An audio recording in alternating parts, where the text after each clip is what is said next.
Welcome to Simplified UPSC by PPP, where we listen, learn, and grow together. Detailed notes in English and Hindi, plus practice questions for prelims and mains, only on our Telegram channel. Link in description. Want early access to all videos of this series? Join our paid Telegram group for just 499 rupees. One-time payment, lifetime access. WhatsApp now to join us. Simplified UPSC by PPP की तरफ से नमस्कार। अगर आप चाहते हैं कि हम आपके लिए यूपीएससी की तैयारी से जुड़ा ऐसा ही उपयोगी कंटेंट लाते रहें, तो हमारे यूट्यूब चैनल को सब्सक्राइब करके हमारा समर्थन करें। इससे हमें सच में बहुत मदद मिलती है। तो चलिए आज के विषय में सीधे उतरते हैं। आज हम बात करने वाले हैं फ्रांसीसी क्रांति की। हमारे हाथ में है कक्षा 9 की एनसीईआरटी इतिहास की किताब का पहला अध्याय और हमारा मिशन है इसे यूपीएससी के नजरिए से समझना। मतलब सिर्फ घटनाएं, बल्कि उनके पीछे के विचार, उनके नतीजे और वो सबक जो आज भी काम के हैं। हम सब ने 14 जुलाई 1789 और बैस्टल के किले पर हुए हमले के बारे में सुना है, पर ये सिर्फ एक चिंगारी थी। आग तो कह सकते हैं कि काफी पहले से सुलग रही थी, और उस आग को समझने के लिए हमें क्रांति से पहले के फ्रांस को देखना होगा, जिसे ओल्ड रेजीम या प्राचीन राजतंत्र कहते हैं। बिल्कुल, क्योंकि क्रांति की असली वजह है उसी समाज के ढांचे में छिपी थी। ये सिर्फ एक दिन का गुस्सा नहीं था, बल्कि सालों से एक गहरी दरार पनप रही थी जो आखिरकार टूट गई। तो चलिए इसी ढांचे को खोलकर देखते हैं। ये ओल्ड रेजीम आखिर था कैसा?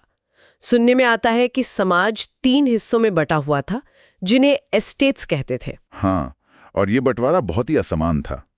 पहला एस्टेट था पादरी वर्ग, यानी चर्च से जुड़े लोग।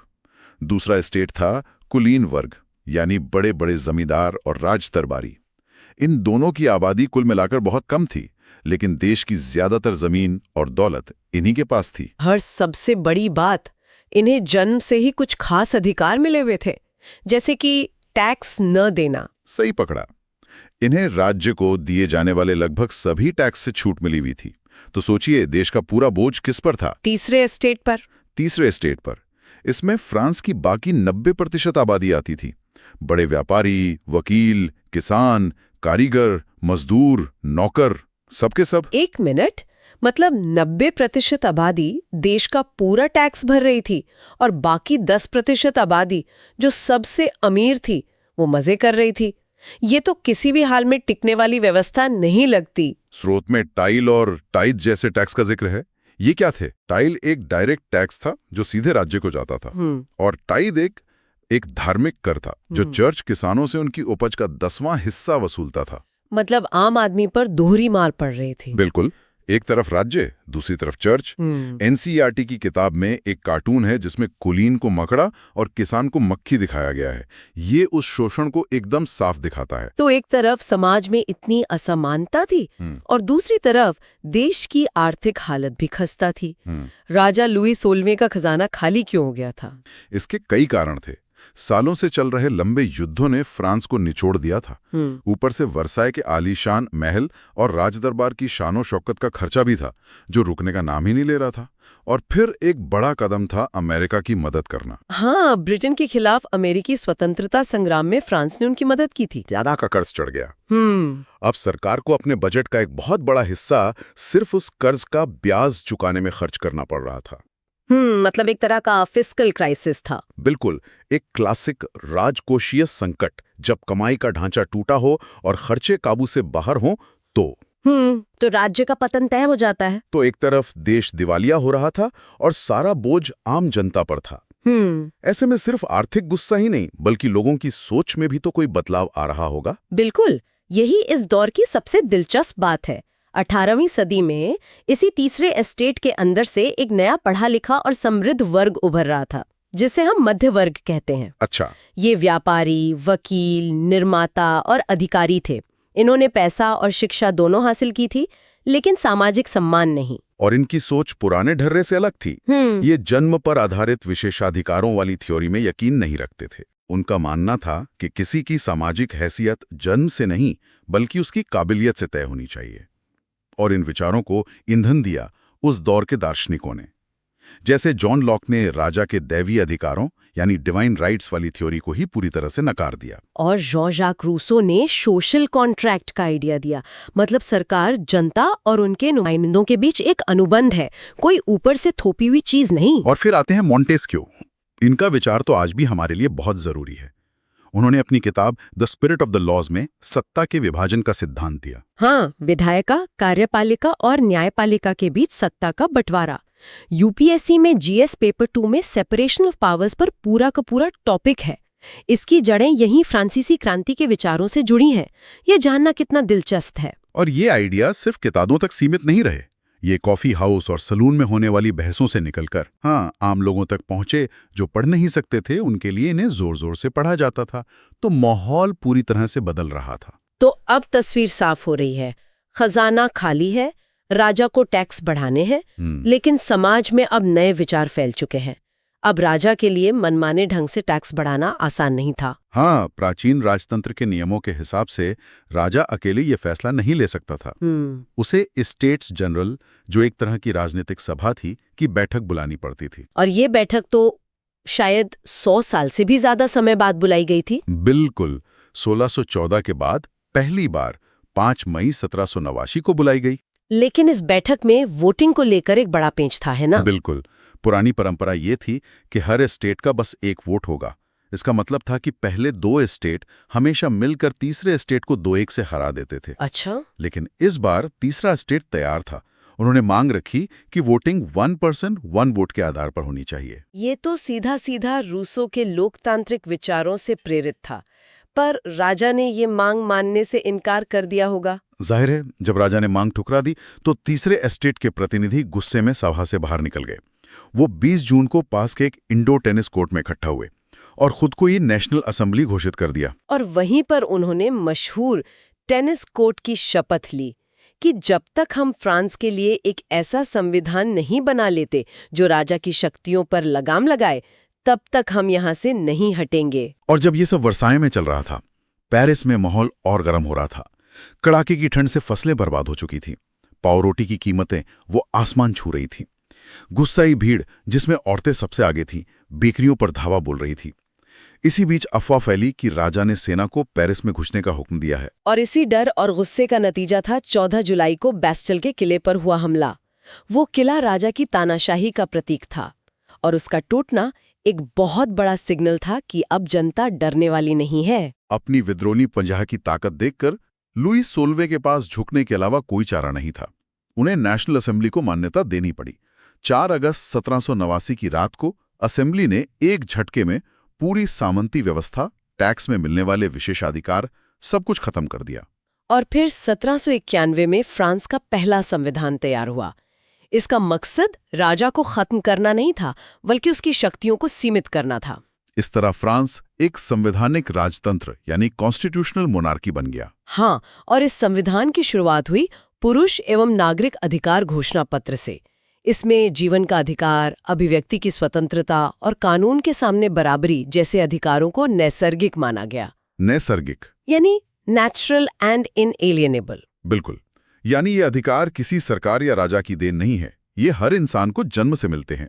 लेकिन यहाँ एक बड़ा लेकिन था, ये अधिकार सबके लिए बराबर नहीं थे। वोट देने का अधिकार तो सभी को नहीं मिला। हाँ, और यही हमें एक क्रांति की सीमाएं दिखती हैं। उन्होंने नागरिकों को 2 हिस्सों में बांट दिया, सक्रिय नागरिक और निष्क्रिय नागरिक। एक्टिव और पैसिव सिटीजन्स। जी, सिर्फ 25 साल से ज्यादा उम्र के वो पुरुष जो एक तय मात्रा में टैक्स देते थे, वही सक्रिय नागरिक थे और वोट दे सकते थे। मतलब बाकी सारे पुरुष और फ्रांस की सभी महिलाएं निष्क्रिय नागरिक थीं, उन्हें कोई राजनीतिक अधिकार नहीं दिए गए। ये तो उन महिलाओं के साथ बहुत बड़ा धोखा था जिन्होंने क्रांति में इतनी बड़ी भूमिका निभाई थी। बिल्कुल, और कहानी यहां रुकी नहीं। राजा लुई 16वें ने संविधान पर दस्तखत तो कर दिए थे, लेकिन वो चुपके चुपके पड़ोसी देश प्रशा के राजा से मदद मांग रहा था।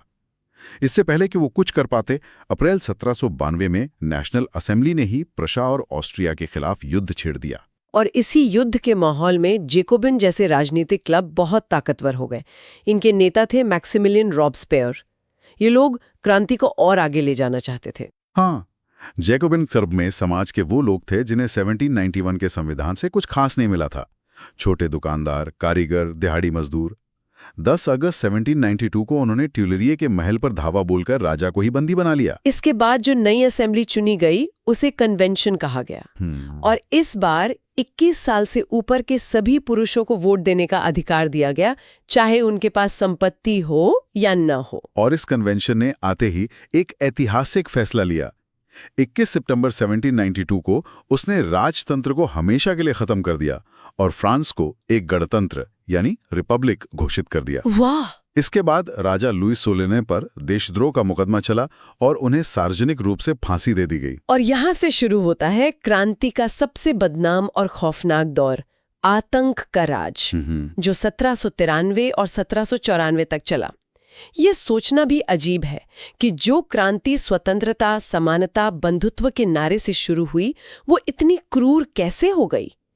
क्या रॉबेस्पियर और जैकोबिन्स को लगता था कि गणतंत्र को बचाने के लिए ये आतंक जरूरी था? यही सबसे बड़ा सवाल है। उनके नजरिए से गणतंत्र चारों तरफ से दुश्मनों से घिरा था। बाहर यूरोपीय राजशाही हमला कर रही थी और देश के अंदर राजशाही के समर्थक विद्रोह कर रहे थे। रोबेस्पियर का मानना था कि गणतंत्र को बचाने के लिए दुश्मनों का सफाया करना जरूरी है, चाहे वो कोई भी हो। उसने नियंत्रण और सजा की एक बेहद कठोर नीति अपनाई। मतलब कोई भी जो उसकी नीतियों से सहमत नहीं था, उसे गणतंत्र का दुश्मन मान लिया जाता था। हाँ। चाहे वो कुलीन हो, पादरी हो या उसकी अपनी पार्टी का ही कोई सदस्य क्यों न हो। हाँ, और सजा थी गिलोटीन। हजारों लोगों को बिना ठीक से मुकदमा चलाए गिलोटीन पर चढ़ा दिया गया। रोबेस्पियर ने मजदूरी और कीमतों की अधिकतम सीमा तय कर दी। मांस और पाव रोटी को राशन पर देना शुरू कर दिया, यहां तक कि सबको एक जैसी समानता की रोटी खाने पर मजबूर किया। उसका मकसद एक ऐसा समाज बनाना था जहां कोई अमीर गरीब न हो, सब बराबर हों। लेकिन इस बराबरी को लागू करने का उसका तरीका बेहद क्रूर था। जाहिर है आतंक का ये राज ज्यादा दिन टिक नहीं सका। रोबेस्पियर ने अपनी नीतियों को इतनी सख्ती से लागू किया कि उसके अपने समर्थक भी उसे डरने लगे।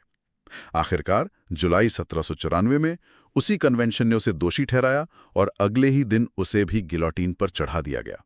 तो इस पूरी उथल-पुथल का, इस खून खराबे का दुनिया के लिए क्या मतलब निकला? इस क्रांति की विरासत क्या थी? इसकी सबसे बड़ी और स्थायी विरासत है स्वतंत्रता, समानता और बंधुत्व के विचार। इन विचारों ने सिर्फ फ्रांस को ही नहीं बल्कि पूरी दुनिया के राजनीतिक विमर्श को हमेशा के लिए बदल दिया। इसने सामंतवाद को खत्म किया और एक आधुनिक राष्ट्र राज्य की नींव रखी। और जैसा कि स्रोत बताते हैं, भारत में भी टीपू सुल्तान और राजा राममोहन रॉय जैसे लोगों ने फ्रांसीसी क्रांति के विचारों से प्रेरणा ली। इसने दुनिया भर के उपनिवेशों में आजादी की लड़ाई को एक नई सोच दी। बिल्कुल, लेकिन हमें इसकी विरोधाभासी विरासत को भी देखना होगा। महिलाओं को क्रांति से बहुत उम्मीदें थीं, पर उन्हें सिवाय निराशा के कुछ नहीं मिला।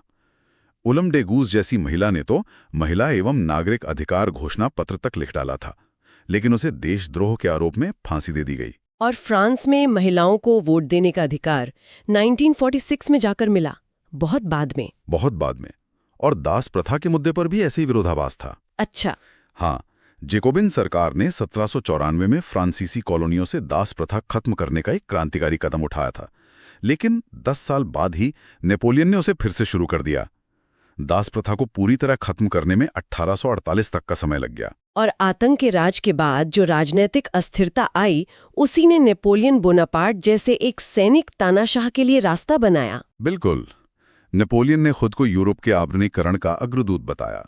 उसने कई कानून बनाए, नाप तौल की एक समान प्रणाली शुरू की, लेकिन वो एक आक्रमणकारी भी था जिसने पूरे यूरोप को युद्ध की आग में झोंक दिया। तो आज की चर्चा हमें एक बहुत गहरे सवाल पर लाकर छोड़ती है। फ्रांसीसी क्रांति ने दुनिया को स्वतंत्रता और समानता जैसे महान आदर्श दिए, लेकिन इसी क्रांति ने आतंक के राज और नेपोलियन जैसे तानाशाह को भी जन्म दिया। यह इस सवाल को जन्म देता है कि आज़ादी और अधिकारों के लिए शुरू हुआ एक आंदोलन इतनी ज्यादा हिंसा और तानाशाही की तरफ कैसे मुड़ सकता है। आज के लोकतंत्रों के लिए इसमें क्या सबक छुपा है? आपकी परीक्षा की तैयारी पर केंद्रित ऐसे ही और विस्तृत विश्लेषण के लिए हमारे YouTube channel simplified UPSC by PPP को सब्सक्राइब करना ना भूलें और वहां हमसे जुड़ें। आपका समर्थन हमारे लिए बहुत मायने रखता है। धन्यवाद। Thanks for watching. Follow us on Telegram and Instagram. Don't forget to like, share, and subscribe.